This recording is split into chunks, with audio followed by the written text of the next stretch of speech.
Okay, welcome to the second half of Physics 2213, the optics set of experiments. So here's a short pre-lab video to take you through what you're going to be doing during the lab. So this is just a quick view of what your setup is going to be. You're going to be working in pairs instead of groups of 4.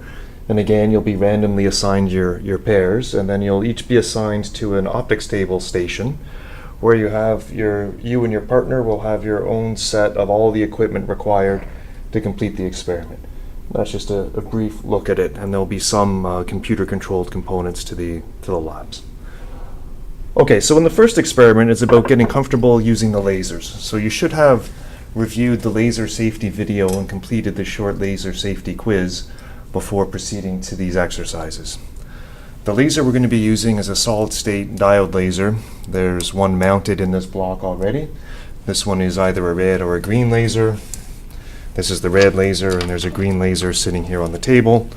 To turn the laser on, there isn't a power switch. One would just connect the power for the laser using these two cables. So the cable labeled LZR is the laser power cable, and it gets connected into this connector, and then the laser will turn on. Of course, one doesn't just turn on a laser without planning beforehand what's happening. And so you'll follow carefully the instructions in the lab manual. The laser safety goggles are provided for you over here, and you are not just strongly encouraged, it is an absolute must that you wear these when you're told to wear these. Okay, and the lab manual takes you through the times when you need to and the times when you don't need to wear these. The general setup of all these experiments are to have the optics, to have nothing set up on the table to begin with. So right now the optics table is mostly empty. All of the optics required and components required are stored in one of two locations. One, we have a storage location over here on the side, and if I needed to grab a mirror, for example, I would just take the mirror out of this docking location. And so they easily sort of just dock in here. You don't have to unscrew anything to take them out, you can just pull them out.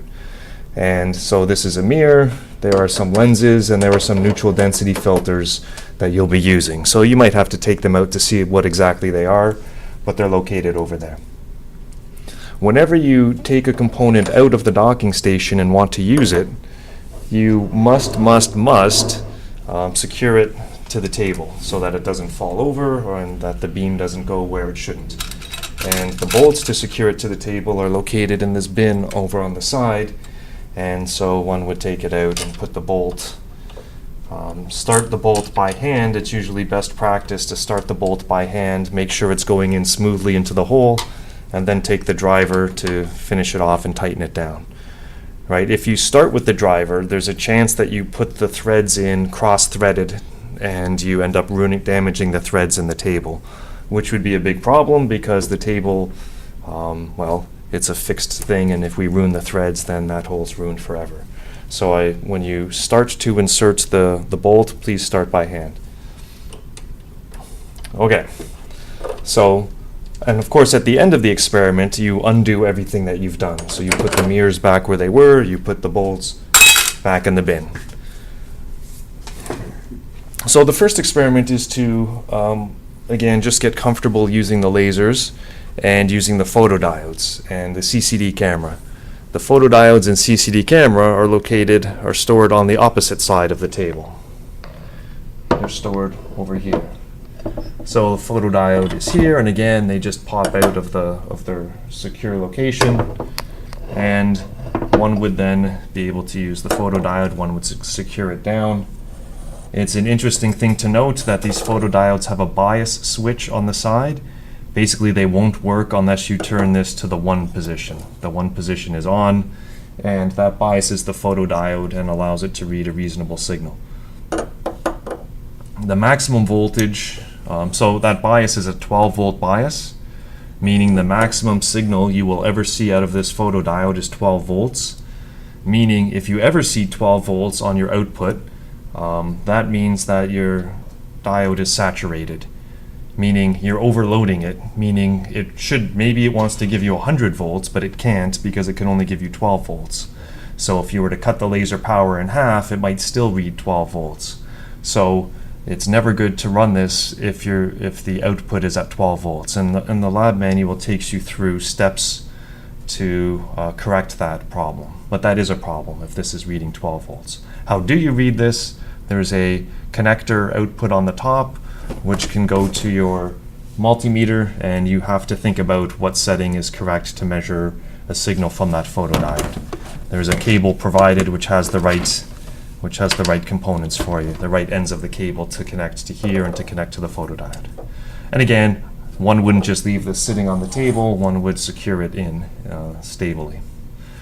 There'll be various times throughout these labs where you need to connect something to the photodiode directly, and you can do that because a lot of our components, neutral density filters or this light shield, ambient light shield, they just screw onto the front of the photodiode. But here I would ask you to be very careful. If one, again, cross threads these and puts it in not straight and tries to force it in, one can damage the threads on this connector and thereby damage the photodetector. So you try and line it up by eye perfectly straight and just gently start to go, and just with very, very minimal force you should be able to screw on the components onto the front of the photodetector. Okay. The other component that you'll be using during the lab is the CCD camera, and that's mounted over here. And again, it's not screwed in, it's just in our docking system. The CCD camera is mounted. It won't stand up on its own, so you have to secure this to the table. Of course, you secure everything to the table.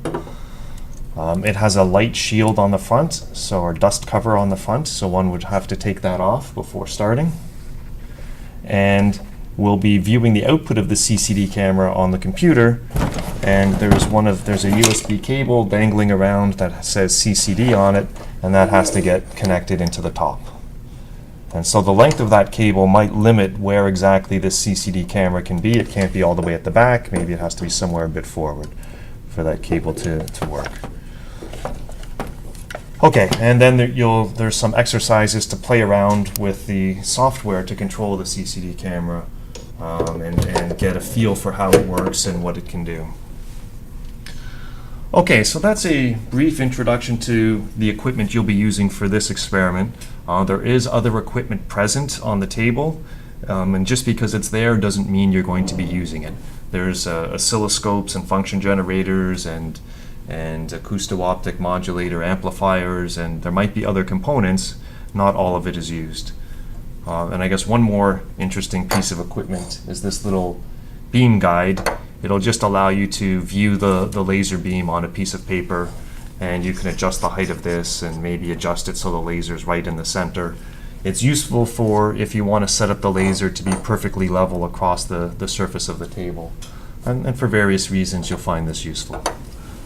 Okay, I hope you enjoy these labs, and of course careful reading of the lab manual will help you through the particular exercises.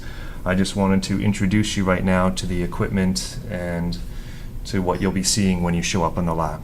Good luck.